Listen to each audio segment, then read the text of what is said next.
chicas, je suis tellement contente de revenir sur YouTube après ces mois d'absence. Waouh, shame on me. Je n'ai aucune excuse pour cette absence. Je suis désolée, mais je suis de retour.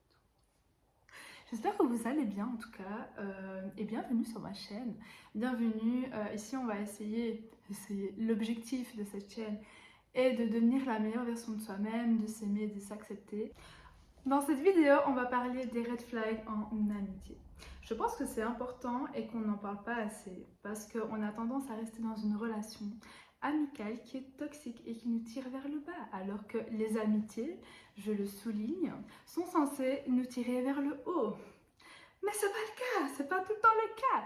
Bon, évidemment, dans cette vidéo, je vous expose les red flags que moi, personnellement, j'ai pu rencontrer dans ma vie. Donc, c'est subjectif. Je ne dis pas que toutes les amitiés sont mauvaises. Il y en a évidemment qui sont hyper saines, heureusement. Sinon, je pense qu'on serait tous en dépression et qu'on serait tous seuls. Alors, pour commencer, un red flag, qu'est-ce que c'est? C'est un élément, en fait, qui va confirmer ton besoin de fuir. C'est-à-dire que c'est quand la personne en face de toi te manque de respect ou alors elle dépasse tes limites. Et bien ça, par exemple, c'est un red flag. Donc ça veut dire stop, là tu vas trop loin, ce n'est pas pour moi, donc je casse la relation. En premier lieu, nous avons en top la copieuse.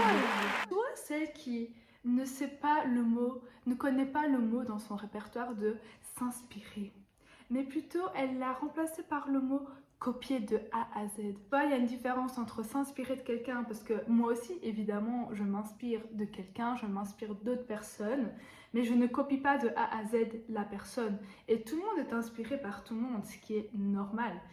Mais copier de A à Z... Donc le schéma cliché, c'est t'achètes un truc, on va dire t'achètes, je sais pas moi, un nouveau t-shirt Nike, tu vois, t'achètes un nouveau t-shirt Nike mais genre vraiment original et tout, que très peu de personnes ont, tu vois, pas le t-shirt blanc basique que tout le monde a, vraiment un exemplaire que personne n'a, c'est très rare. Et bien le lendemain matin, tu peux être sûr qu'elle va avoir exactement le même que toi. Mais genre, elle peut pas s'empêcher d'avoir les mêmes affaires que toi. Dès que tu as un nouveau truc original, elle va te dire « Ah, c'est trop beau et tout, j'aime trop, tu l'as acheté où ?» Alors, tu vois, tu peux donner des rêves et tout, mais pour qu'on s'inspire, tu vois, pour trouver d'autres items qui sont beaux. Son essence même, c'est pas votre amitié, ce n'est pas t'aimer, être à tes côtés. Elle, ce qu'elle veut derrière, donc son arrière-pensée, qu'est-ce qu'elle veut? Elle veut être toi.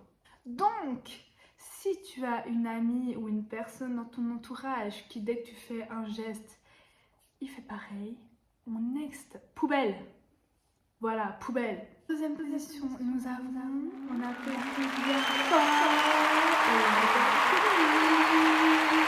Pour résumer ta relation avec une opportuniste, c'est très simple, c'est seulement dans un seul sens. C'est une relation à sens unique, ça veut dire que tu dois toujours être là pour elle, tu dois toujours tout faire pour elle. Mais quand c'est pour toi, oh my god, mais t'es égoïste, tu veux toute l'attention du monde, mais quand c'est pour elle, bah c'est normal en fait. Bitch. Non, dans une relation, c'est 50-50, c'est dans les deux sens. Je ne vais pas te donner 100% si toi tu me donnes 10%. Vraiment jamais là pour toi. Quand tu as besoin d'elle en fait pour des conseils ou quand quelque chose va mal dans ta vie, elle minimise tes besoins, elle minimise tes problèmes. Alors que, je répète, on ne minimise jamais un problème. Si tu te sens mal, c'est normal. Si tu te sens mal, vis ton mal-être à 100% pour pouvoir le régler le plus vite possible. Et en fait, je pense que souvent les gens, ils minimisent les problèmes des autres alors que ça ne se fait pas. Parce que c'est personnel et que tu n'as aucun droit de minimiser les problèmes des autres. Alors souvent, ce type de personnes, ce type d'amis, on va dire, alors elles sont présentes que quand ça l'enchante en fait, que quand elle a besoin de toi. Et une fois que tout va bien dans sa vie, une fois qu'elle a repris sa vie en main, etc., mode fantôme, forfait illimité, voilà, activé. Pour ce top 2, l'opportuniste, on jarte. Poubelle. On applaudit bien fort en top 3.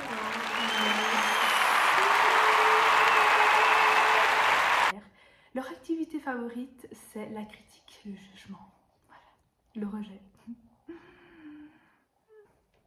Il y a critiquer et critiquer. Là, c'est des gens qui sont censés être tes potes. Je le rappelle, c'est censé être tes potes. Une amitié est censée te tirer vers le haut.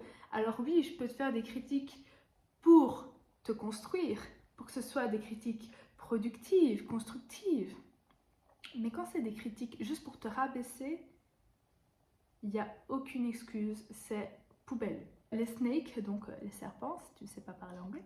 Donc les snakes, souvent, ils vont te dire en face un compliment. Et une fois que tu auras le dos tourné, elle va te rabaisser, mais à un point, t'as même pas idée, elle va te mettre des coups de couteau. Genre par exemple, imaginons t'es amie avec X, tu vois, et que X, elle a une autre pote, elle s'appelle Y. Et quand elle est avec toi, elle fait oh Y, elle m'énerve, en plus elle sait pas s'habiller et tout. Et une fois que Y, elle vient dire bonjour, tu vois, elle fait oh salut Y, j'aime trop ton haut, il est trop magnifique. Et genre toi t'es là en mode mais elle a dit le contraire, genre 2 minutes, tu vois, genre c'est pas cohérent ce qu'elle dit.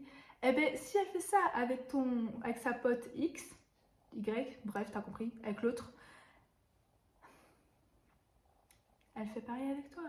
Alors que toi, tu te dis, non, elle critique seulement Y parce que bah, c'est Y, moi, elle me fera jamais ça. Moi, je crois que t'es un clown hein, si tu penses comme ça. Si tu penses qu'elle va jamais te critiquer alors qu'elle passe son temps à critiquer les autres, c'est que t'es un gros clown. Et souvent, en fait, on reste dans une amitié pour X ou Y raison, alors que cette amitié est à 100% toxique. Alors, je dis pas, dans des amitiés, il y a des hauts, il y a des bas, comme dans toute relation. Mais il y a une différence entre avoir des hauts et des bas et avoir une personne qui te rabaisse constamment. Parce que dans une amitié, tu es censé avoir du respect, de l'amour. En fait, tu es censé tirer l'autre par le haut, tu vois. Genre, tu peux pas être jalouse de ta pote, sinon ça veut dire que t'es pas sa pote en fait. T'es juste genre une meuf qui est là en train de rager de son côté. Non, dans une amitié, tu es censé aimer la personne. Et qui dit l'aimer, c'est la respecter, respecter ses limites, respecter ses convictions, respecter ses projets. Écoute bien ça, si tu laisses une personne te manquer de respect, c'est qu'à toi-même, tu te manques de respect. Parce que tu as une absence d'amour envers toi-même. Si tu t'aimes, tu vas jamais laisser quelqu'un te manquer de respect. Voilà, ça c'est une règle d'or en fait pour avoir une bonne santé mentale. N'hésite pas à me dire en commentaire si toi aussi tu as déjà vécu des amitiés avec des red flags. Est-ce que c'était ceux annoncés dans la vidéo ou alors est-ce que c'était d'autres? N'hésite pas à me le dire en commentaire. Reste connecté et prends soin de toi, chica, parce que n'oublie pas que tu as une valeur incalculable et que tu as une belle lumière en toi. Et ne laisse jamais personne éteindre cette lumière.